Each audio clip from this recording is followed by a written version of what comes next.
Welcome to the Friday Nights. I'm Jason Sandberg. Fellas, I was gone last week. I had a good excuse. I was on a business trip to Florida, and Florida was the perfect locale to read Graham Nolan's latest and greatest, The Ghost of Mata Kuba Key. I'm not going to spoil anything about this book.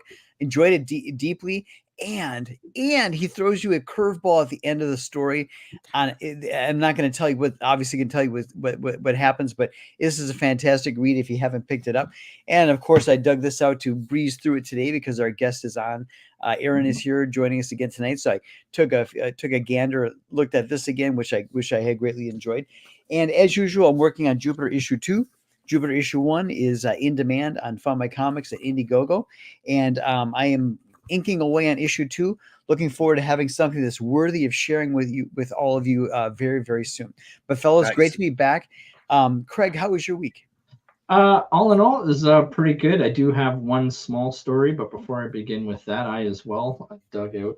Believe it or not, nice. Hey now, it's beautiful. Nice. Looking forward to part 2 coming out here. It's such beautiful. Yes, sir. Yes. So I learned about Central Vax, a little bit of a thing about Central Vax this week. I've been in this house, 7 years, I think it is. And I've never been down in my office the same time my wife's been using the Central Vac, right? So as far as I know, those things are for like quick cleanup jobs. They're not to be used for like 25 minutes, continuously. But in any case, I'm down here, the Central Vac's going, and I'm watching the air quality in my office starts to glimmer. And then I could feel it in my nose and my sinuses, basically like a feeling of asbestos. So needless to say, we won't be using that Central Vac anymore. We're done with it. So How old is the house? It's like 7 years old, but no one ever cleans it. I asked, I was like, how often does this thing get cleaned? And I got so never. I was like, okay. So now I've got a vacuum for my office. My mom's got a vacuum for her apartment. My wife went and bought herself a nice vacuum for upstairs. But yeah, that was my calamity. That was my story for last week. So, but yeah, we'll go to Chris. How was your week? Well, guys, I took an edible before the show, so nice. It's gonna be good. It's gonna be good. Nice. I have been so busy with work this week, I haven't been able to read anything. But special announcement: I'll be moving my studio into another room, so all this is going to be coming down and moving in there, as well as this big stack of pinups and prints and stuff. Nice. And we're going to make it look really cool. I hope I have time this week. If not this week, then next week. But yeah. Take 2 gummies and be a man. No, I do still have. So I didn't even take a whole one because the ones that I have, if I did take a whole one, I wouldn't be here. Right. Pace yourself. It's fine. I've been sitting on a gummy outro. I've got to get that downloaded. So next time I know you're. I can't tell. Am I roboting or is everybody else roboting? I can't tell. It must be us. But Arron, how was your week, Eric? Do you have anything you want to share? I have been working like a dog all week, but earlier this week I got Blood in the Sword. So, got that one last week. I'm looking forward to reading this one. So yes, and thank you guys for buying. By the way, I thought I would bring that up again. So, yeah, of course. It's so nice of you. And I'm very grateful for you giving me some time to talk about issue 2. I brought art, so nice. Whenever I can share some new art. Yeah, dude, we'll do it after our topics. Yeah, for sure. So, would you like me to go through the chat, see who's here tonight? So once again, Good Stuff is proud to declare victory that he is the first one to comment. Indeed, no more drug dogs in my state. I can understand this. And then bit of banter back and forth. Yes, I know. I've seen Arron on all kinds of shows. I'm terrible. I don't go on any shows, right? So, and I know this, and I get people give me a hard time all the time. I never go on any shows. Jackknife, let's go on time. Official timekeeper, and we were waiting for you in the back room as soon as we saw that. Let's see who else I got. I'm not high tonight, believe it or not. I didn't have time. If I had a few more minutes, I would have partaken, but it's okay. I'll do that afterwards. Vulcan's joining us. Good evening to you as well, Vulcan. Thank you so much. And Belmont's joined us. And believe me, Belmont, I've been pressing for you to get a bumper. And again, Jason's here as my witness. He knows. I owe the people Jupiter too, but when I'm ready to take a break from that, I will be cutting a bumper for our friend Justin. I'm looking forward to Jupiter too. I really like the first one. Thank you. I'm interested Likewise. to see what you're going to do with the second one. So I'm interested in issue number 9. And, JT Gunn's joining us. Hey everyone, and I don't know if you like. So I was talking about not being on shows. JT invited me on his show, so tomorrow night, same time, I'm going to be on his show, exact same time as now. Oh, Yeah, JT, hit me up. Yes. Oh yeah. So I'm looking forward to that, and thank you very much for joining us as well. yeah, get your Nano 13 on, dude. Yeah, man. Yep. I know. I just finished like the marathon tour. Yeah, you did. This week I've been too busy with work like this week and next week, so I knew not to. Like I had shows on Monday and Tuesday, and then I was like, okay, like I'm glad I got some chill time because work is too nuts. Yeah. Well, fellas, before we get into the main topics of the night and Aaron's book, I do want to do something that I call nostalgia trip. So, Craig, if you wouldn't mind starting up the first slide. You had to have been in a cave this week to have not seen that Bloodbath was trending. And when I saw it trending, you know, I said, what is some businesses spilling like a lot of red ink and they're losing money? Yeah. So it's a bloodbath. No.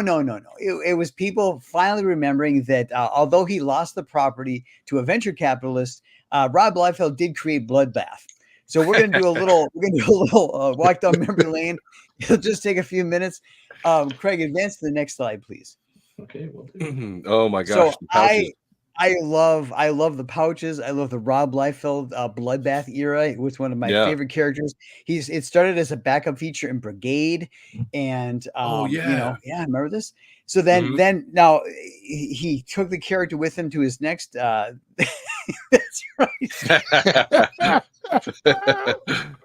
That's right. I think Craig, were you 16 when you were picking up Bloodbath from Rob Liefeld?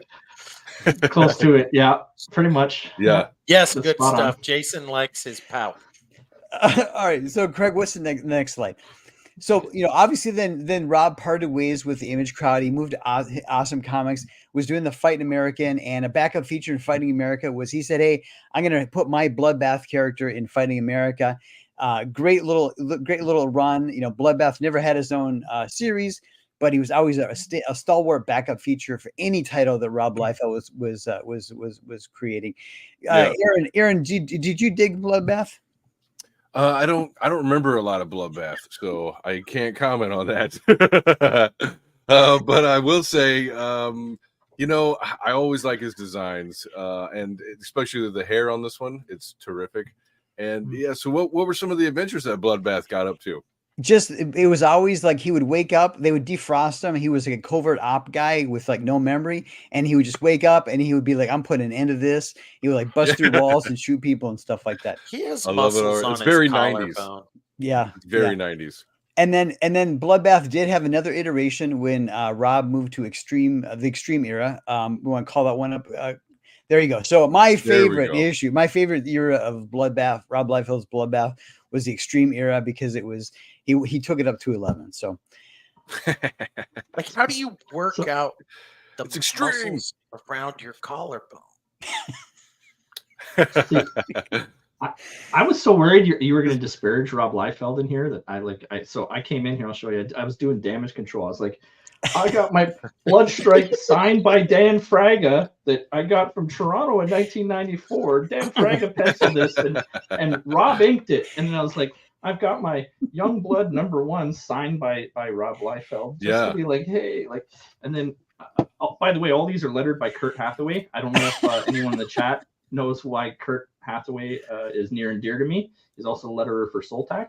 But nice. Like, by the way, there's feet in this one that you can see. There we go.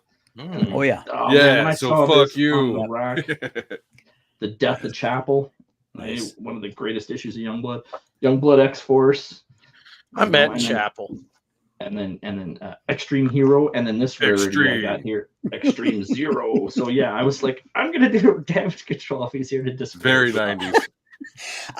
Listen, just because Rob Liefeld no longer owns Bloodbath because he had a bad deal with that venture capitalist doesn't mean we can't take a walk down memory lane. I think we got a couple million out of that, though.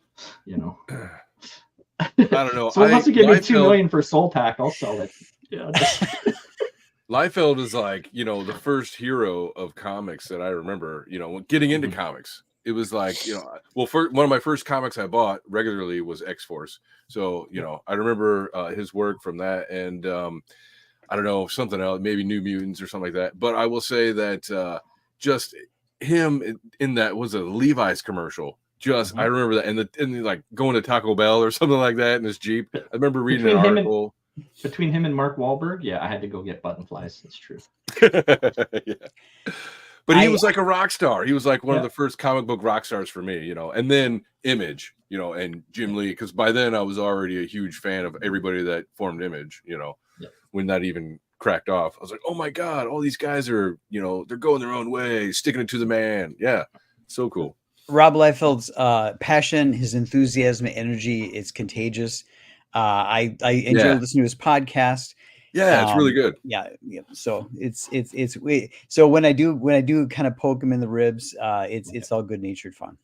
Yeah, definitely. I enjoy his work, but I also love making fun of him. So much like Judas Priest, I like making fun of them too, and I love their work. So I want y'all to know that when Craig reached out to me about a year ago, it was about a year ago, and said, "Hey, do you want to be on a show?" He goes, "I'm putting together a team." And I go, "Tell me more." And he goes, "This guy, Chris Faction. He's got this book coming out, Nano 13.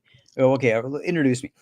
And from the earliest times that I was hanging out with Chris Faction, he wanted to talk about Atlantis so hard. He's like, "Guys, don't get me going on Atlantis." And you know those little in the 1970s, those little Evel Knievel things where Evel Knievel would be on the stand, you'd wind him up, and then he'd take off. That was Chris Faction about Atlantis. So finally we hit a news story, a legit news story from a legit news source that shows some plausibility behind the theories of Atlantis. I cannot wait until Craig brings it up, and then we can unleash Mr. Faction. Yeah, we got to push it to last. Yeah, because that'll be the bulk of it. Yeah. Got ready. All right. So our first topic from this week comes to us from AP.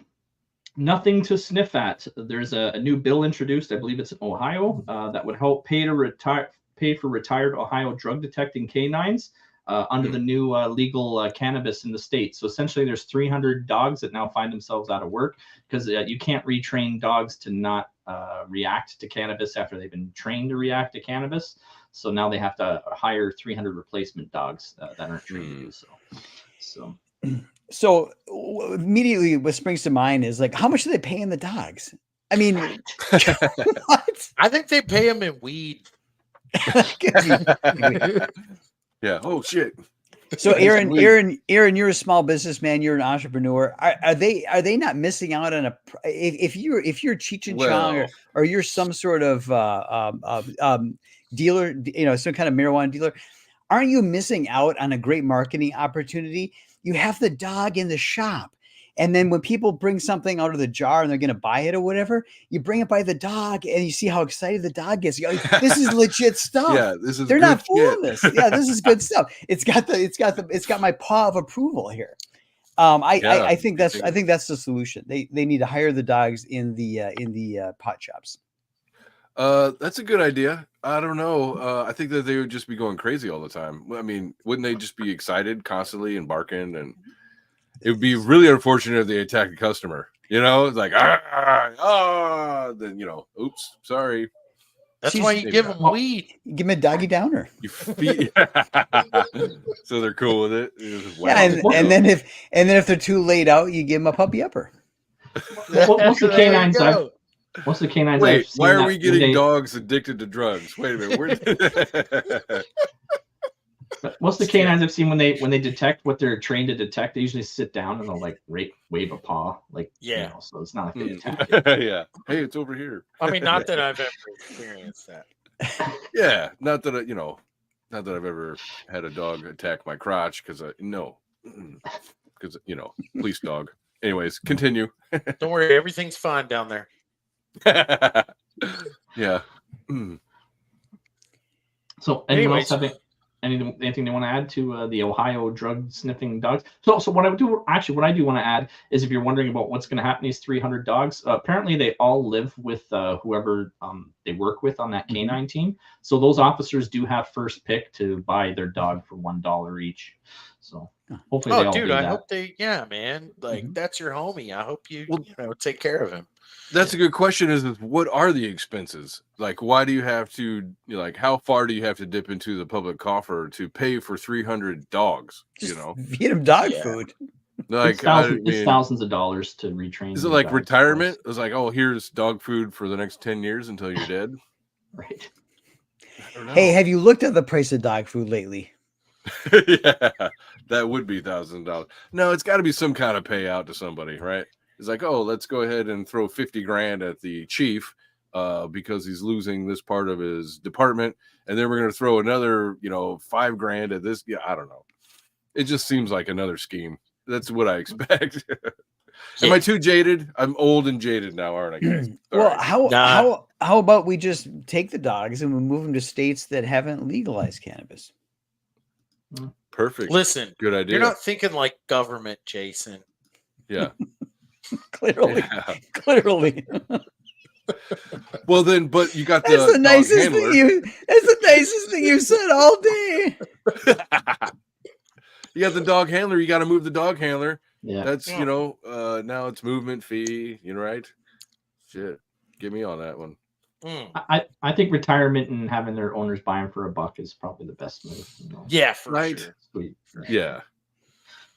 And then there's. But so does he stop being a canine officer because his dog's out? He's retired. So then. Well, no, he'd have to retrain a new dog. Yeah, exactly. He's gonna have to deal with more dogs. 2 living with him. What if they get mixed up? Yeah. There's a Disney movie in there somewhere. Yeah. But this move's mostly about lawsuits. All dogs go to the dispensary. Because if you don't change the dogs. We're feeding weed to one and telling the other one to find it. So I don't know. He went from K9 to K fine. Yeah. K Cloud 9. But yeah, I was gonna say most of this has to do with lawsuits because people, if you kept the same dogs, they could say it was a false positive that basically violated my rights. Oh, yep. Yeah, that's the main reason they gotta switch them out. So yeah, I had weed under my fentanyl. What? It's false positive, dude. Let me free. All right, what's next? Yeah. So this hey, to our credit, we got a good 10 minutes of mileage out of that one. Yeah, we did.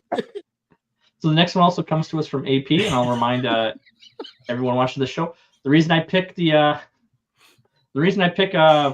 these topics is because they offer these stories for free without hiding them behind a paywall, which I appreciate. In Canada. In Canada. I'm allowed to see these ones. Yeah. So everything's fine in Canada. VPN. This one comes from AP as well. The Philadelphia Phillies have announced they're scrapping the $1 hot dog promo nights that they have following unruly fan behavior. So this one I'm not real clear on. I don't understand. He likes his wieners. So what was everybody upset about? I missed that. What is everybody pissed off about? Well, there's no more $1 hot dogs. So is it gonna be like? But that's following unruly fan behavior. So are they just raising the price, or just saying no more weenies for you, boys? That's a good question. They need to put the price. Wiener. They need to raise the price to where it's unchuckable. That's right. Is that what it was? Were they throwing wieners everywhere? I mean, let's face it. Philly's gonna riot over this. I mean, they riot just because the mail comes. You know, it's like I don't know. A lot of the videos I've seen out of Philly, it's just like half of them are zombies and now anyway. So I don't know. Yeah, that's What's going on right. over there? Holy shit! Right. The streets of Philly are gonna run pink with hot dog water. Yeah, Hot dog water. Ugh. If there was a city in America, if there was a city in Joe Biden's America that needed a $1 meal, it was Philly. And they ruined it. Yeah, pissed off the plebs, man. Now there's a freaking hot dog under my fentanyl.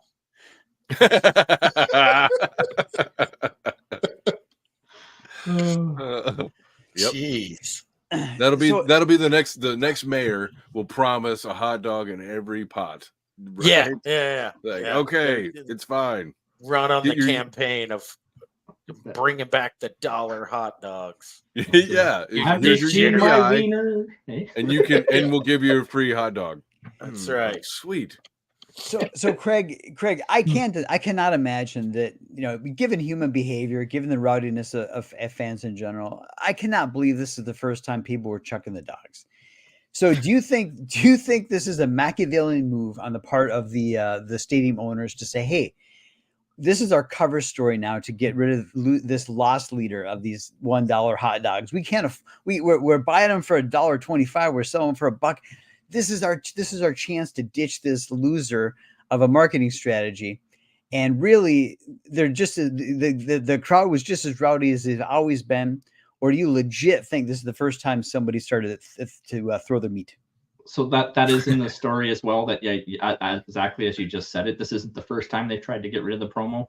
That they've tried other means, and then people have obviously argued and fought for the hot dogs. They fought for the wieners. So yeah, this is their latest ploy to get rid of the wieners for sure. I just got a text. You got to fight for that wiener, damn it! I just got a text from some pharmacy that is telling me I can get free at-home COVID tests every month. What the fuck? Oh, why? Those don't even work. Good protection. It's proven they're inaccurate. False positive. A lot of people, and so I got COVID twice, by the way. Me too. 2 times I got it were from people who took those COVID tests. They were sick. So first off, they were sick. So rather than just stay home, which would be logical, they took a COVID test. The COVID test said they were negative. So they said, I'm good to go into society with my sickness. And then they gave us COVID. So thank you, COVID tests, for encouraging sick people to go into society with the false positives. Good stuff. I don't need an STD test. I'm an incel. You know what? In my dating days, I forego the test. I was like, just give me the cocktail. Just shoot me right now. There you go. There you go. Like, I don't want to know what I got. Just hit me with it. So when I was in the Army, man, I shouldn't tell this story. No, too late. Digital Aboriginal. I haven't seen him in a couple shows. Welcome back. So our striker driver, he enjoyed mail company, totally fine with that or whatever. But one time he got chlamydia in the front and the back. Whoops. Yeah. He got quarters for like a week. Standing penicillin. I don't even want to know how he did that. Yeah, I told you I shouldn't have told it. Ooh. Bunny, he pops him like Pez. Pops him like Pez. Something was a long time ago, okay? Yeah. Aaron has a standing penicillin order. Don't let my woman know. Holy shit, no. I'm just kidding. Yeah. All right. Guys. Is it for this? Are you ready for this? Are you ready for Oh this? shit. Are you Dude, ready? I'm already wound. I wound up before we started the show. All right, because Craig's right. gonna clip like 20 shorts out of this rant. So let's Oh shit. There we go. Go from wieners Yeah, to I'm working on Atlantis. it. I think I got 20 or 15 shorts left to do, and I'm finally caught up. Thank goodness. Just wait. Nice. I'm gonna get the crazy eyes. Yeah, so this one comes to us from NPR, Maine Public. Go Maine. Yeah, you my can trust 'em. neighbor. Yeah. So scientists scanning the seafloor have discovered a long-lost Stone Age megastructure. So essentially, they found a wall spanning, I want to say, like 6 miles or something to that effect. That's definitely from Stone Age times. It could either be 10,000 or 20,000 years old, possibly prior to the Younger Dryas. And they think that this massive seawall was for herding animals. Essentially, it's just a permanent wall. So whenever they need to go to the supermarket and slaughter some deer, they'd have easy access to them. Okay, so here's the thing.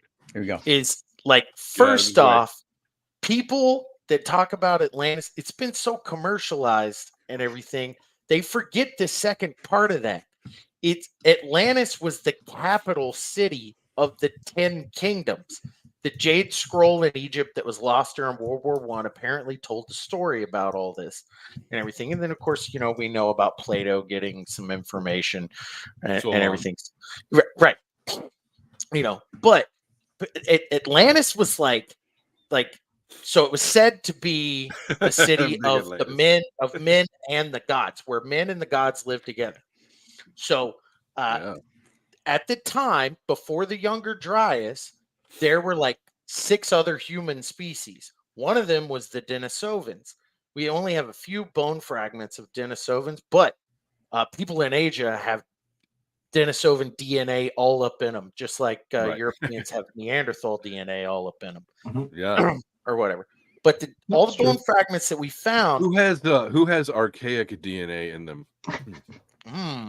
Oh, just kidding. Continue. So all the bone fragments that we found are that, like, they're big. So your legends of giants and stuff, it was probably the Denisovans. So more than likely, Atlantis was this place where all these human species came together to like trade and all kinds of stuff. Dude, I like my Graham Hancock, but I kind of go off even further off the rails a little bit. Love it. Chris, were they trading pelts? Probably trading a little bit of everything. Here's the thing: their technology was based off of like vibrational frequency, kind of like Good Stuff's wife, but a little bit different. And love you, Mrs. Good Stuff. But so they like, more than likely they had worldwide communications. They probably had some sort of flying machines, things like that. It just worked. Their technology was completely different. So like, you think about it, was Atlantis and the 10 kingdoms. Well, you think what you think this is Westeros, that they were all on one continent? Nah, man, they were probably spread all over the world. And the thing is there's evidence for it because there's carvings in South America that match carvings in Samaria. So, like, more than likely, there was right. You're talking like a whole world trade system, and we're sitting here talking about like, oh, it was Stone Age. Nah, man, they had crazy shit going on, freaking crazy shit. Think of fucking giants running the city. So here's the part about modern history that doesn't seem to make sense. Okay, so after the Younger Dryas stopped, civilization like took off sprinting, like full sprint. You got the ancient pyramids, Mesopotamia, cities forming, math, the wheel, cuneiform. There's no way, all of that just started spontaneously after the Younger Dryas. I have no doubt it was stored information that they were waiting for the weather to improve. And yes, I'm not a climate change denier. I know what happened to the Ice Age, right? So yeah, I think that's what the flood was just the ice. They're marking the Ice flood Age was the Younger Dryas where the Mediterranean basin filled with water. That was the big flood. Yeah. It's kind of what Younger Dryas cataclysm. I can't prove it. One and the same. Yeah, right. Had to have been. So tell me about the same time that Doggerland filled up, right? Like the area around Britain and all that. It all flooded, and you got the English Channel and stuff. Yeah. So tell me about the technology. What was it? Was it like was it mechanical, like stone mechanical gears and stuff moving, or was it electronics? No. It was like resonant frequency stuff. So like it had to have been Aether technology, in my opinion. If it was advanced technology in the past, like it would the focus. like the focus power of like a boys choir? Like what? Yes. Yeah, absolutely. Yep. No, like figuring out how to vibrate things so like these megalithic structures or things like that, they were making the stones levitate. And there are some reliefs in like stone carvings and stuff of these pictures of like stones being pushed, but they're off the ground, and there's all these people standing around them with these big like Ricola horns, you know, and like for real, you know, I Yeah. mean it's crazy, but yeah, some kind of, and then like the pyramids, they're so like degraded that they can't even be turned back on, but more than likely they probably transmitted power.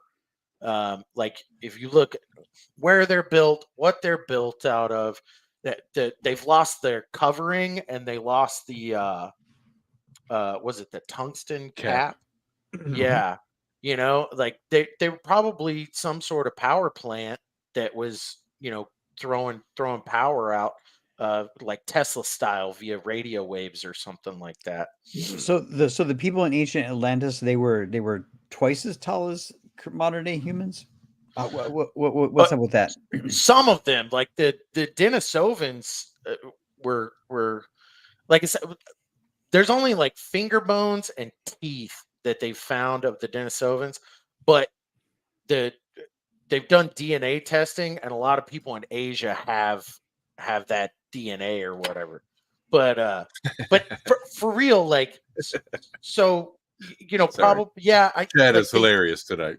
they think that about twice the size of humans. So I mean, average human is like what, 5.5 feet or something like that. So think some sort of 10-foot humanoid type Yeah. being or No, I whatever. get it. As someone who's like 6'3", I'm a bit of a height supremacist. Yeah. Like I don't like I just have trust issues like the shorter people get. So yeah, I know, I get it. You just don't want to step on them accidentally. So. Yeah. And the thing is you can't even like, so there's different possible locations, of Atlantis. Like you have the reshot structure in Egypt. I think the most plausible is there's a chain of mountains in the Atlantic, Mhm. and they would have been exposed during the Ice Age because the sea levels were lower. And one of those it was mountains, like 400 feet, right? yeah, something like that.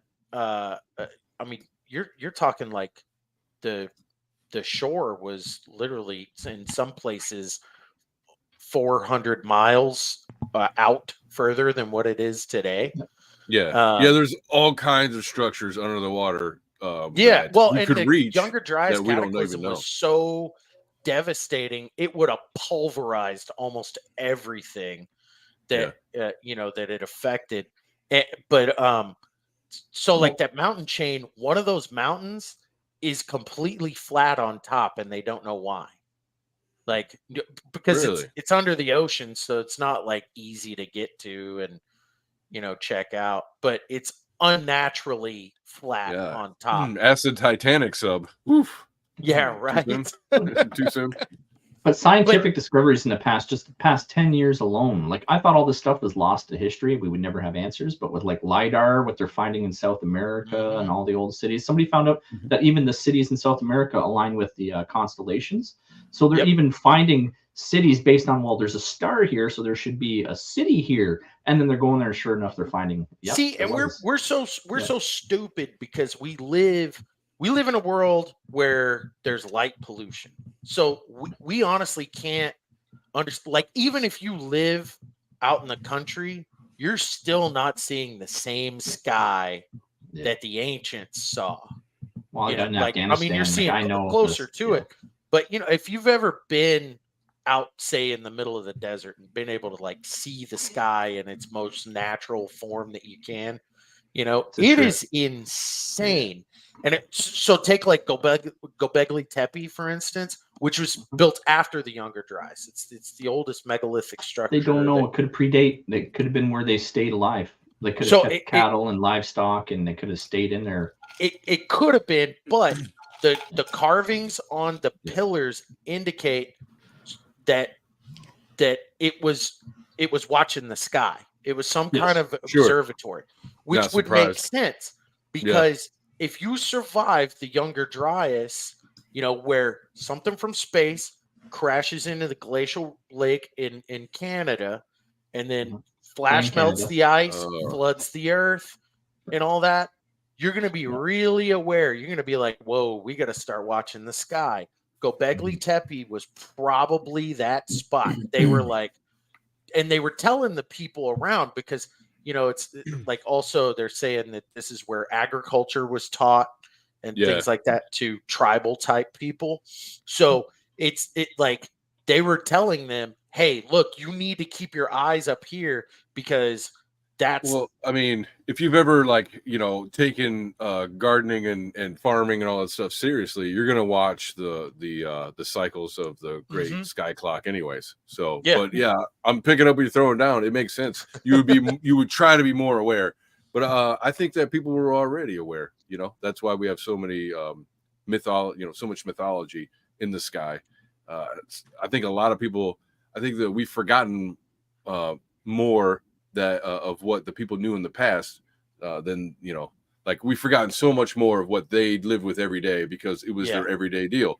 Like it was like, you know, Easter, you know, that was it was the equinox. It was a holiday for somebody throughout history, not just, you know, with Christ or Passover or whatever, you know, or some of the other major, you know, sky clock functions. Those would have already been around for a very long time because you could set your clock by, oh, okay, you need to, you know, get my goats having sex, right? So then when they're born in this part of the year, we can call them and have, you know, food for the winter and all that other stuff. So all those things are there for a reason for a long ass time. And I think modern society really has forgotten. And by modern, I just mean in the last 150 years. So I mean, think in terms of like, okay, so 2,000 years ago, Roman Empire, like you're talking Augustus. I think about that a lot. Yep. So you know, right there at the beginning of the Roman Empire, and then how far we have progressed technologically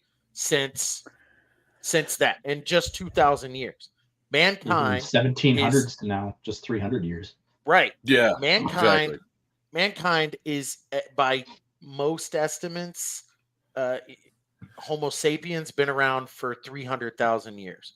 You're telling me that we were just tribal freaking, you know, walking around in the bush, hunting and gathering or whatever for 300,000 years, and then just all of a sudden, 10,000 years ago, emerged from the Younger Dryas. We're like, hey, we're gonna start building stuff. Nah, man, nah. This cycle has happened before. I'm waiting for the missing link still. You know, right? I'm just waiting for the missing link. So, but on top of that, it's like, look at the advanced like geometry, okay, and all the complex things you can get out of that. Was like the peak of mathematics for, I don't know, 1,000 or plus years. And where did that come from? Some, you know, oh, it's hillbilly, you know, guys from India or some shit or wherever. I guess they say Greece or India, or they were all trading, so they all kind of knew it, or whatever you want to say. Pythagoras, right? And all that stuff. But that stuff is high level. That's how you can get things like the pyramids created, you know, and that's just off of geometry. And even like if like you said, India, and you know, here we go. What DNA do they have? If you have, if you look at what is it, the Vedas? They're like like a lot of the beings that they describe in there sound to me like other hominid species. I know a lot of people are like ancient aliens or what. No, dude. No. Like there were other humans. I mean, that we know of, I think there were like 21 or 22 human species, but at the time of the Younger Dryas, there were 6. So, and they try to explain it away as like a linear path of evolution into what we are today. And with genetic experiments, they're finding out actually there's a lot in the subgenus of Homo sapien or whatever. So great, diversity is our strength. But it was more than what they're trying to say. Oh yeah, for sure. And the Younger Dryas happens, and essentially we're the only survivors. So, we're kind of stuck with wondering and never really going to be able to 100% know. But maybe. Don't worry, man. We're all comic book guys. You know that some of this shit is going to be put in stories. Yeah. So have you heard of, you're into Atlantis and all that, and you were talking about like the Atlantis mountain range or the Atlantic mountain range. What about I've seen this floating around on YouTube. There's videos of the Eye of the Sahara. Have you heard of that? That's the reshot structure. Yeah. Okay. And it fits the best.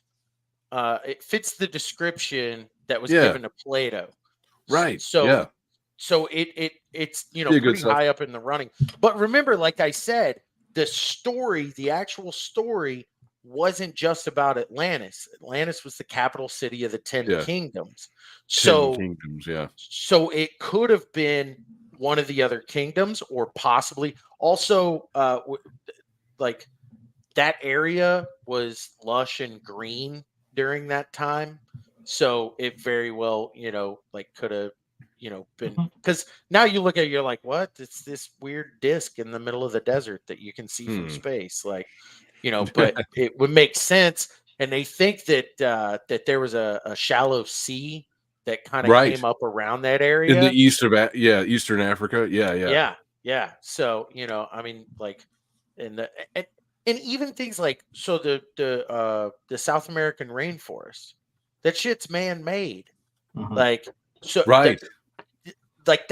which means man-assisted. You mean? Yeah, man-assisted. Yes. Yeah, man-assisted. Farming the fruit and the different types. You can burning the forest, letting it build up, letting the biome and all that kind of build up by probably ritually every year or every few years, burning it all down, picking the biggest fruit or the ones you could more plentiful, and then regrowing those. Regrowing. Yeah. So we have no idea what South America looked like before the Younger Dryas. Dude, have you seen those pictures of the tunnels under Brazil, where it's like these massive tunnels, and they were done by giant aardvarks or some shit. It was like some giant species of sloths or something, and they're probably 10 foot tall, and you can walk through them and stuff. I'm like, unless it's some internet bullshit, right? But otherwise, I'm like, holy crap, that's so crazy seeing an animal that big. There were actually a lot of megafauna. That megafauna. Yeah, exactly. Yeah, it's like at first, some farmer struck a stone and then moved it out of his field and then found a hole, and then he goes down in there. It's like a tunnel system from some ancient mole or something. Yeah, it's so cool. You know what the terror bird is? No. Okay, so it's extinct, but so it was this giant carnivorous bird, and when I say giant, its main food source was horses. Shit. So it's like the scariest fucking thing ever. Look up terror bird. I was gonna say, if I type in terror bird, is something gonna come up? No, it sounds like the North American Thunderbird myths, right? There were several different species, so the various sizes, but yeah, the biggest ones, now horses were also smaller at that time, so it's not, they weren't towering over a Russia. Pygmy ponies. Pygmy ponies. Yeah. Pygmy ponies. So the flying machines, how big were they and what were they made out So the depictions that we've seen in South America, Cambodia, Samaria, Egypt, or whatever, the ancient aliens people think that it's some kind of like extraterrestrial ship, but it looks like a one-seater, like kind of like some kind of pod or whatever. Like it's like a chair, and then there's some sort of like propulsion system on the bottom, and there's like some stuff that loops around that they're saying like provided oxygen or something. I more than likely that had to do with the transmitting of the vibrational frequency, or like because I'm not doing the whole ancient aliens thing. I don't think I think that like that's I don't know. I'm leaning into wacky, man. Aether technology. Is the Aether is real, and like Tesla said, and I think that if people go away from this quantum stuff, which is kind of an abstract thought put into mathematics, I think that we get back to practical science. We'll see that to play through. We'll get a lot out of that.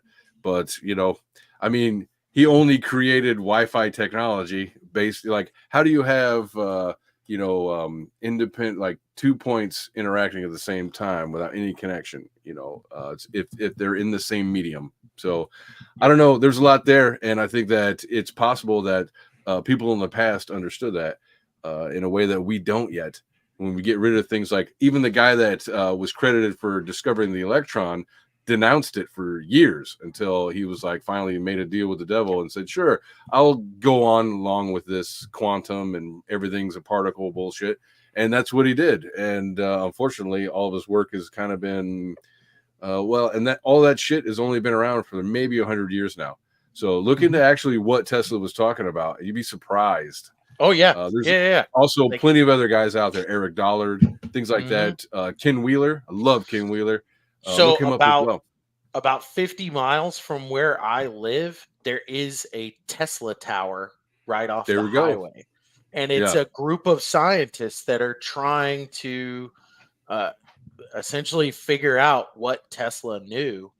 And because the thing is, okay, so you want to get conspiratorial, man? Yep. We're gonna get conspiratorial. Let's get out there. So Tesla figures out how to transmit electricity via radio waves. He has this idea that if you build 12 towers strategically placed across the planet, that it could transmit enough electricity worldwide to take care of the consumption at that time, which was not much. Now, in the middle, he builds Westinghouse Tower.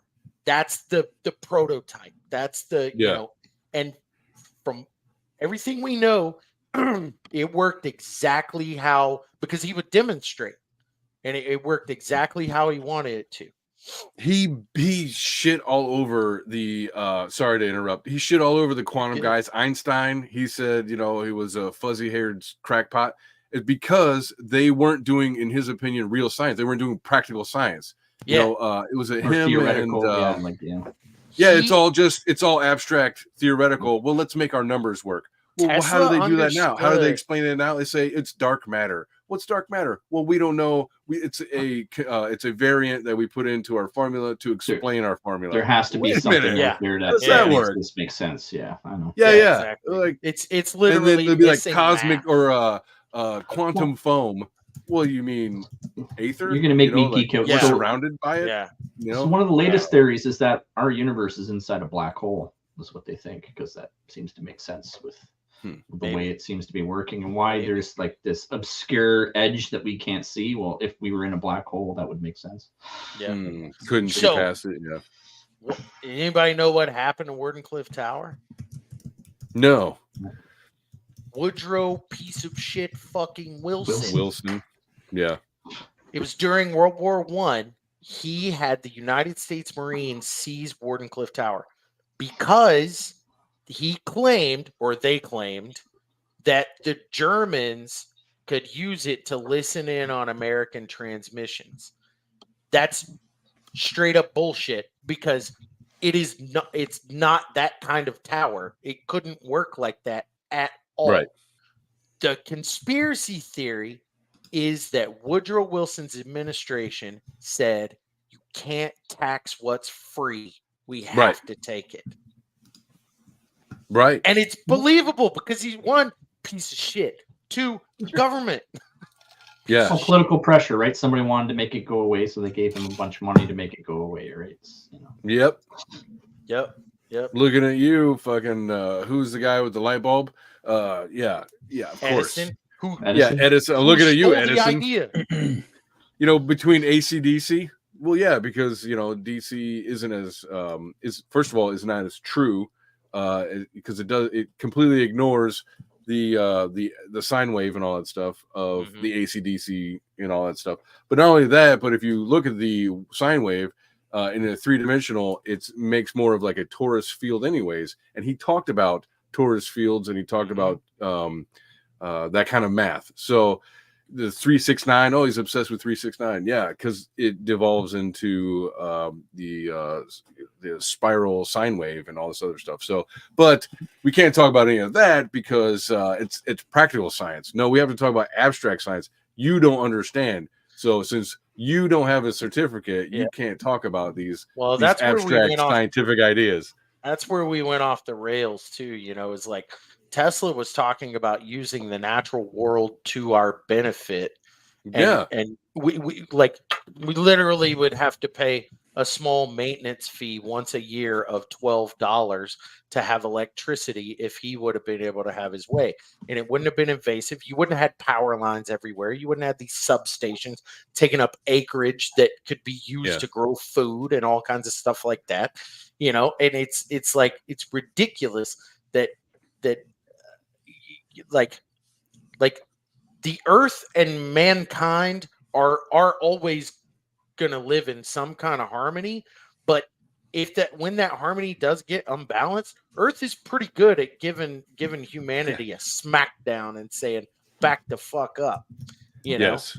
And we're way more fragile.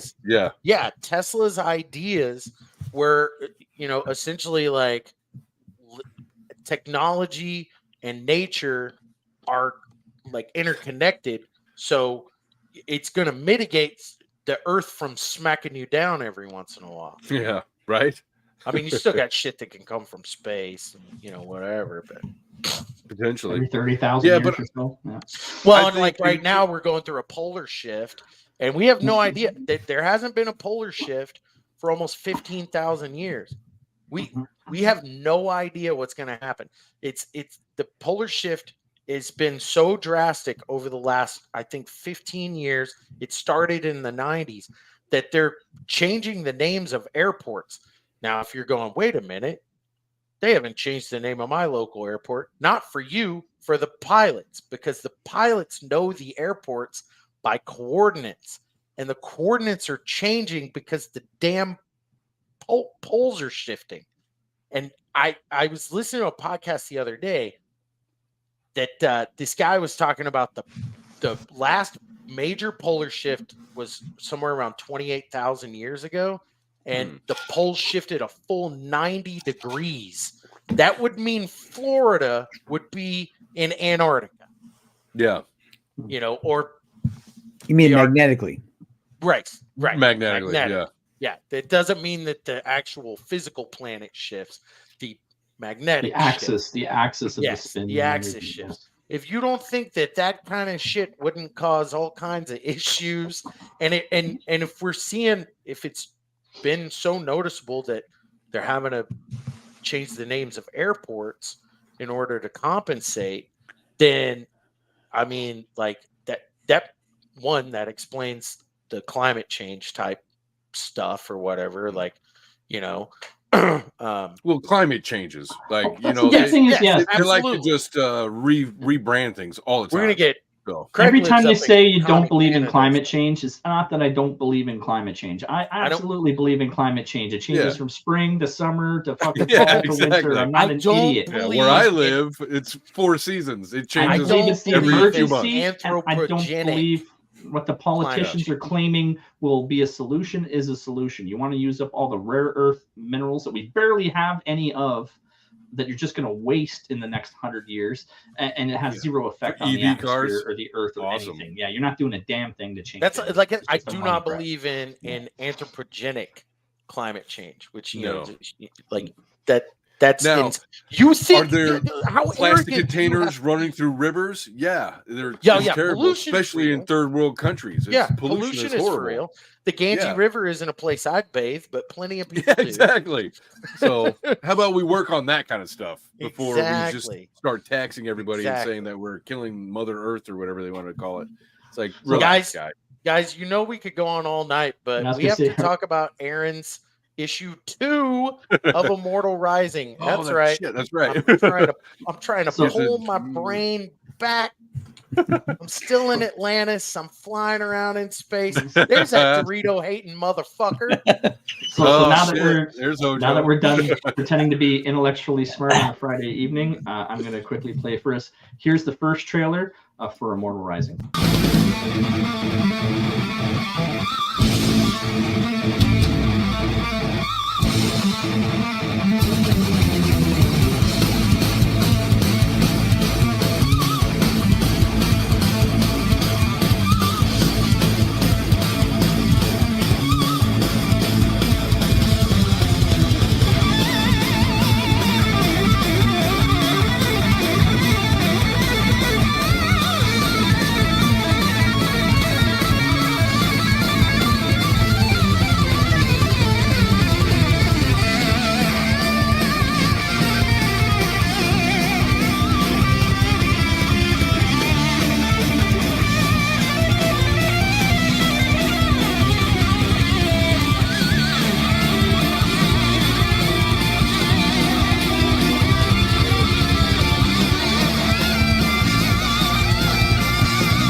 Yeah, hell yeah.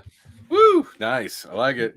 So if you go to Fund My Comic right now, and you can get this version of the book with 7 chibi stickers, a logo magnet, as well as I threw in I think it's an A5 card of an advertisement that I was using, and I was like, oh cool, because I hit my goal, the stretch goal. I had a little extra. I was like, let me throw this in too, just for fun. And and so you will get all of that. I've only got like 4 left on Fund My Comic. So if you want the stretch goals from the first campaign, go grab that now. Now, also, if you're interested, maybe you already have first, that version of it. Go to Indiegogo now and go to the sign up page. And as soon as I get 100 signups, I will be launching the book. I'll be launching book 2. So it's, nice. I think Jose is working on lettering right now. So it's very close to done. I'll be working. I'm trying to learn some Photoshop and stuff like that, so I can work on some of the graphics and things for the campaign instead of relying on others. So I wanted to share some of the artwork from for issue 2. So so just before you begin, just for everyone in the chat, if you go to the top of, if you're on my channel, it's pinned right to the top, Immortal Rising 2. Just click the link. It's a sign up. Type your email in, whether you back or not. It's absolutely free. It doesn't cost you anything to sign up at all. So.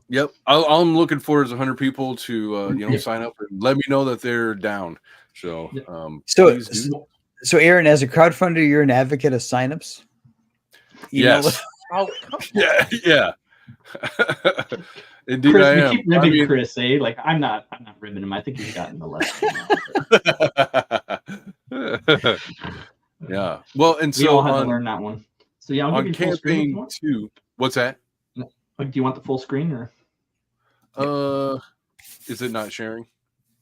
No, we can. Sorry, sharing it. Okay, yeah. Sorry. Oh yeah. I sent it. There you go. There we go. Nice. There you go. So this is the cover. This is the Jose Garcia cover for issue 2. In the first issue, we kind of get introduced to the party. They're all thrown together from different circumstances, and they're put into a situation of survival where there's like this greater battle or war forming around them. And we get to see in this issue, they come upon their first, real emergency. where they have to decide to band together and how they're going to deal with a greater force. So they come upon a village. Little spoiler: they come upon a village being attacked by the Bamanites. And if you've read issue 1, the Bamanites are the big baddies, kind of invading this planet of Terra. So I want to show you some more Are of this the art. Bamanites from Alabama? They are not. They could be. I don't know. So this is the Immortals Jimmy. rise again. This is going to be a variant cover for issue 2 by Jimmy Reyes and Andrea. I'm trying to remember his full name. It's like Giordano or something like that, or Guillermo. It's Guillermo. That's it. Very Italian. I can't remember. Yeah. The Guillermo dude, he did all the coloring and stuff, and he's a name in the role-playing game kind of sphere. So if you were into tabletop stuff, you might know him. And then this is a variant cover by Corey Barton. I'll be doing. Of course, that's Corey Barton. You didn't even have to say anything, and I was like, now, to be fair, I said, that? "Hey, yeah," I said, "Hey, Corey, I'm looking for some cheesecake." A lot of people in Comicsgate really like their cheesecake. Yeah. And then he was like, "Yeah." And I will say, he said that this was like one of his favorite commission of last year. Maybe he was just telling me that, but I don't know. That's pretty hot. That's dope. Like, piece. that's really, really dope. He has told me at least a dozen times that he wants to draw my ninja chick from my book, and I'm like, yeah, I'm gonna have to have that happen, dude. Like, his art should be, and was it Clayton? Their art is like perfect. Like, this could be a cover to was it Heavy Metal Magazine? I can see that on Heavy Metal Magazine. So and then kind of going through, here's some of Jose's art for issue 2. Nice. Some of it's missing, the lettering yet. So and I don't want to tell everything that's going on. I want to tell everything that's going on, but I won't. Here we go. And then we got this badass scene where they encounter the goblins and the village is on fire and everything is hectic and crazy. We got our main character, Drake, kind of shooting up people. More fighting goblins and ogres and stuff like that. I'm kind of doing all this just to show you the colors, because one of the biggest aspects, or one of the biggest compliments of the first issue was, at least for the art, was Jose's colors. Yes. I mean, everybody loved his colors. So, well, the colors, look at that. They make Immortal Rising have a uniqueness. I mean, for real, like, it doesn't look like any other comic out there. It has this very distinct, like, you could pull up if you posted that, I'd be like, oh, that's from Immortal Rising. Nice. It's got to be, even compared to Jose's other work, like, it is very unique, even for his own work, for his style. So this is the cover. Nice. So with Immortal Rising, you have 2 stories in one. You've got like the low, first level party kind of stuff. If you've ever played an RPG, you got the low level guys. That's the main story. And then the supplemental story is like a 10-page with the gods. You get to see the good gods and how they're dealing with this war or this battle slowly forming over this planet of Terra. So this is the cover for the second Knights of Locutus is the name of that story. Cool. Anyways, here's some of the pages inside of Knights of Locutus. And Knights of Locutus, so like some of the compliments I've heard is like, or some of the things that people appreciated about the first one is that the low level story, the art is kind of, I wouldn't say, I say basic, but you saw what, it's not basic. It's very. Who chooses your color palettes? I gotta ask. That's all Jose. Crazy. That's all completely Jose. Yeah. Like, he chooses everything, angles. He chooses all that stuff. Basically, what I do when I send him my script, we've worked together for a few years now, and on a few different things, like 3 different stories. And one of the things that I've kind of gotten into with him is I'll send him a page of a script. I mean, obviously I'll send him the whole script, but on a page of that script, it'll kind of tell you, it'll tell him what I want to have on that page, like the main point of the scene. And then each panel, I'll just say who's in the panel, what they say or do, any sound effects, and then like the emotion, like where we're coming from. And he delivers, he gets it. Kind of moving along. Here's some more. So what I was saying before with like the low level stuff, it's kind of like less detailed, I suppose. And then with the God story, we can get as abstract as we want, I can see Atlantis from here. Yeah. Yeah. So it's a high compliment there from Silver. Look at that. Mobius and Kirby mix. Oh, nice, man. Yeah. Nice. I mean, it's so crazy. I love his work. One of the challenges I get from writing for him is just giving him challenges of drawing. It's like, all right, guy, here's some imagination. Can you and he always does, obviously. I'm look just at glad that Locutus looks as cool as he does and doesn't have Patrick Stewart's face. Patrick Stewart. Yeah. So yeah, I guess that's some of the preview. Oh man, I can't wait for this. Flip back through. So you got to hit. You said 100 signups and then you launch. Yes, and I haven't. I think I was at like 40 last I checked, and I haven't even sent out an email for the people who've already backed, just to kind of like let them know that I've got to sign up yet. I'm just trying to get out there, do a tour, let everybody know what's going on with me, and seeing who else I can bring in on top of the people who've already backed. So sweet. So for me, someone who's waiting on, I think I'm up to like 40 campaigns now. I keep checking my mailbox like Christmas story, and I keep opening it, and there's nothing in there for me. How much have you already worked? How much work have you done on this book already, and how many pages do you intend to do for the second book? All right. So on issue 2, I'm not going to get too far into it or whatever. Okay. So I had a different artist do issue 1. I had Jose. I met Jose, and I said, "Hey, Jose, will you, do issue 2?" He did issue 2. I lost contact with the first artist on the first edition, whatever. I said, "Hey, Jose, I want continuity in art because his art was way better." I was like, "Will you redo issue 1 for me?" And that's what you guys got, was his redo of that. And so issue 2 has been sitting on a shelf for a couple of years now.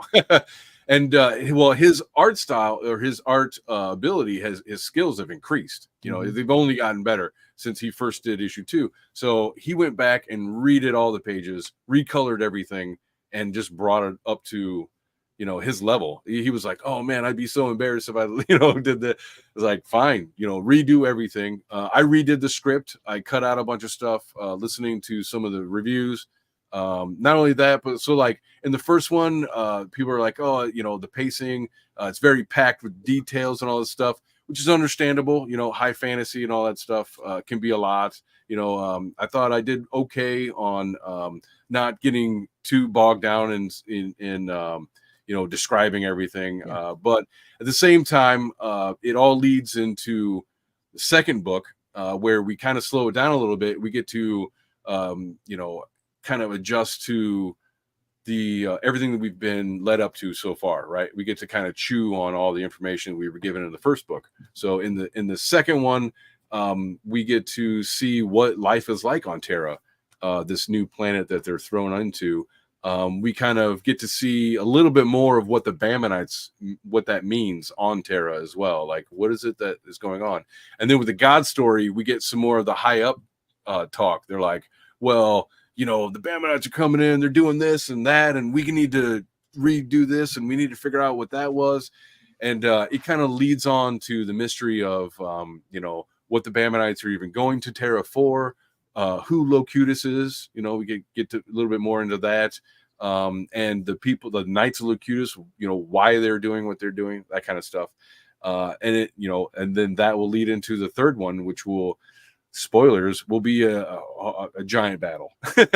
It's going to be crazy. I'll put it that way. But in issue 2, we get to deal more with the characters kind of growing into their roles as a group.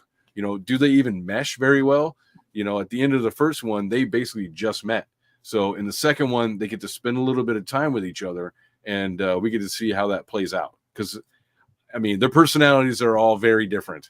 And seeing them interact is kind of the fun, you know. They say is a lot of the fun for me, anyways. Oh yeah, So for you sure. got you got your naive and brash leader, right? You've got the stuck up kind of pampered prince, and the other prince who's kind of like jealous or in the shadows of his brother, all that stuff. The devout cleric, so all those people, we get to see them kind of expand a little bit more in their roles, and it's gorgeous. The art is going to be amazing. So, sorry to keep pressing these. I know you want to have a question. Just a quick one. So, how long do you plan on leaving the campaign up before you go to print? Like, do you have a? Yeah, I'm going to run with the 2 months on Indiegogo. I'm going to be back at it. I'll probably be back on your guys' show with even more stuff to show. Yeah, So, for sure. I'll probably do the 2 month thing, and then Okay. like I did on the first one, I'll do all that. I'll try to get up as much as I can, and then I'll go to a storefront on Fund My Comic. Okay. Oh, nice. So yes, the wait won't be that long. If anyone's wondering, yeah, this comes It out, won't back be. it, and Yeah. nice. We're doing lettering. I think what most of the time will be me kind of learning how to create a campaign page because I had Chris Fisk do a lot of my graphics before. So this time I want to try to, with his help and guidance, I'm going to try to learn a lot of that stuff for myself so that I can create the book more, than just writing it. So. Yeah, it's not that far. As soon as I can get 100 and get the campaign page finished, I'll be launching. Hopefully, I'll be on Bancroft here in the next couple months. And Hell yeah. And where's the sign up again? Is it on? Where's it on? Is it at Indiegogo? Okay. So Okay. yeah, I'll share a couple things. I'll just share a couple things on screen. Oops, let me see. I can share the Is link. it your nudes? So Not that folder. This here is his Immortal Rising, the Calling Part 2 sign up. Again, you can put the email in twice. You can do it just to sign up for the trading card, and then you can put it in again at the bottom. Usually it'll say you're already signed up, but to get regular updates. Yeah. So yeah, again, the link for that is at the top of my channel right there. Just click that, and you can get in this. Thank that one's you. on I appreciate Indiegogo. And then I have a question for you guys too. Sorry to interrupt. Yeah, no. I'm trying to figure out what I should use for the early bird sign up. And because I was thinking about doing the Corey Barton cover, but I at the same time, like, not everybody wants a cheesecake card, so I'm not really sure which piece of art I should use as a early bird card. I don't know.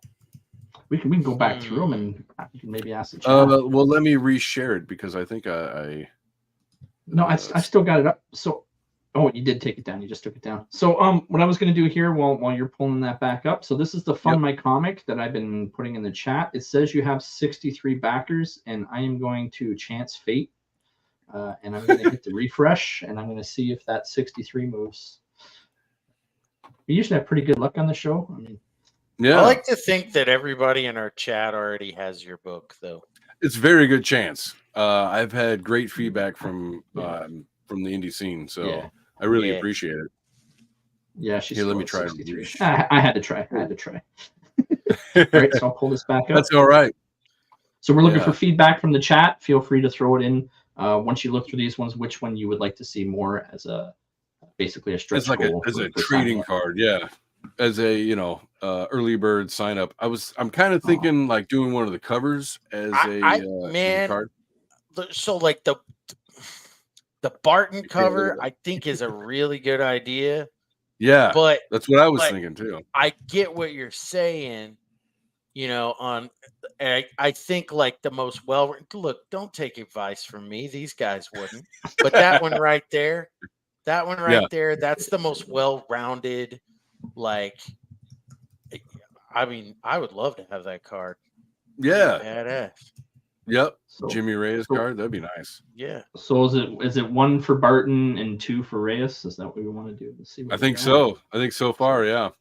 Yeah. So ones if you want the Corey Barton, very well endowed woman, or 2 for Jimmy Reyes's piece here, and we'll see. Go sign up. Yes, thank you very Vulcan much. is very adamant. Yeah, he is. He's like, no, this one. Do That's not- it. I'm We telling you. all love Barton titties. Yes, we all love the Barton. You know girls. what? Fuck you guys.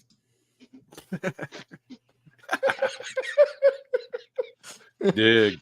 So I don't know. It's not. I mean, it's still seems to be like 50-50, half and half. So one of the things that I'm going I'll to try put two. doing with this campaign that will be different is that originally, it's like 50-page book. What I'm thinking about doing is actually, so this is 80-pound perfect bound. I mean, glossy. It's gorgeous, right? What I'm thinking of doing is cutting it down in half. I'm going to cut it in half and make it floppy and bring the price down. So any new people who are interested in it can kind of pick up like the regular tier or something like that. And then I'm going to have this kind of perfect bound stuff, 50-page. I want that to be more of like the premium, and just to help people out who are interested in it, but either can't or don't want to, put, 25 or $20 on a brand new adventure. Like not everybody knows what they're getting into. It's like, great. How about good? Like for instance, we got Richard here. This was $5 plus shipping. If I can get close to that with printing costs and everything, if it's just above, cost, I think I'm all right with that. I just want people to get it in their hands and find out if they like it or not, at this point. So I like the feedback I have been getting where people are saying that although the Barton piece is nice, they don't see that as a trading card. Everyone's sort of saying the Jimmy Reyes piece. Yeah, that would be more of a print or a poster, and that the Jimmy Reyes piece would be more of a trading card. So depending on if you want to go with a poster or a trading card, I think that's pretty much. Right on. I appreciate it. I hope that helps. Dude, I mean, look at that. That looks badass. Yeah. We're gonna have fun. Awesome. All right, I did my part. I signed up, and I'm not going to be I am not going to be a day one backer. I'm going to back when you come back on the show. Yes. Yeah. Nice. Yeah. I appreciate it. That's kind of how we roll. Man, guys, wouldn't it be cool if I was a werewolf? Yes. That would be cool. There's Depends on if you're evil, right? Like There's if you're deer like that evil. live in my neighborhood, So like Chris, how many fingers am I holding up? 12. I see that gummy is kicked in. Dude, it's fantastic, man. Fantastic. You guys have been great. I love coming on y'all's show. Right on. Does he know he's a host? Yeah. Chris is in like the second month of this campaign. He doesn't know what the hell show he's on, but he's like, I love being on your show, man. Ruth is like, Chris, you're a co-host. What are you talking about? I can't do this by myself. It would be very boring. It would be me here going, dude, freaking good stuff keeps trying to get me to do mushrooms and go live, and I'm like, dude, I mean, these guys have heard me send some voice messages over Twitter on mushrooms. As a matter of fact, you could probably embarrass the shit out of me by looking at it. How weird is it that we have skin, guys? It's so weird. That was like, hey, Silvar, I'm if you know talking anybody into a who's phone right now. Silvar, if you know Guys! anybody who's looking for a voice actor or narration, hit me up. I would be totally down. I would love to do something like that. It'd be really fun. I keep being told that I got a radio voice. Great. Yeah, let's use it. Yep, I'm down. Yeah, hey, I don't know. Aaron, do me a favor. Go in a world. In a world. Nice, man. Look, yeah. I might have you do some narration on my next trailer. Yep. I'm down. However I can help. Dude, you should be pimping your voice out, man. I mean, I'm not above it. If I got to pay the bills, I will. That's true. That's true. I'd whore my voice out if it wasn't so sexy that there can only be men on this panel. Well, everybody, panties. we have 38 people watching us live. Thank you to everybody who's spending part of their Friday night hanging out with us. We appreciate it. We appreciate it. Thanks.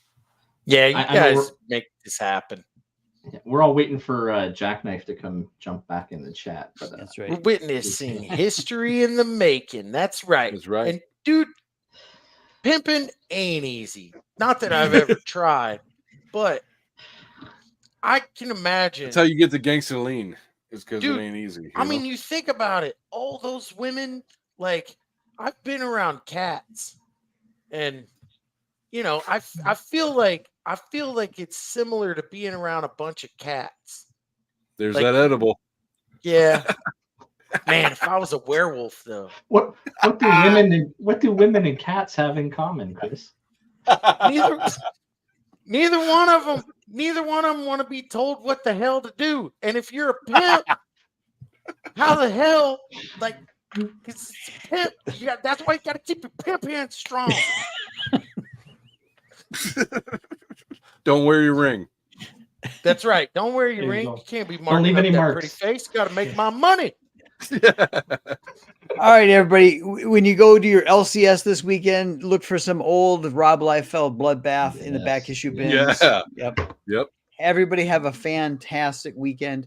Aaron, we'll see you when your campaign goes live. You'll be back on the show. I will definitely be back. Have a great weekend, everyone. Yeah, you're definitely right down the block, I'm sure. But like, tell me what else is there. Dog action. Okay. Oh, it might be your big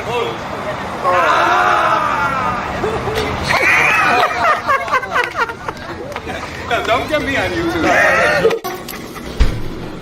This is about me cutting your balls off? I wish you didn't smoke weed. I wish you didn't shit in the house so much, so I guess we both got wishes, right? You're not the same when you smoke. And I miss my friend. Yeah? Well, I miss my signed Tom Brady jersey you chewed up, you little shit. I'll be outside. Yeah, and you're gonna be out there all night, too. Wait. I don't even have a dog. Holy shit. I gotta call Tommy and get another half ounce. Fucking talking dogs. Sit. Stay. Shake. Ah, you know I don't shake hands. Those are big dogs for $1, right? We're growing up. Let's go. Let's go.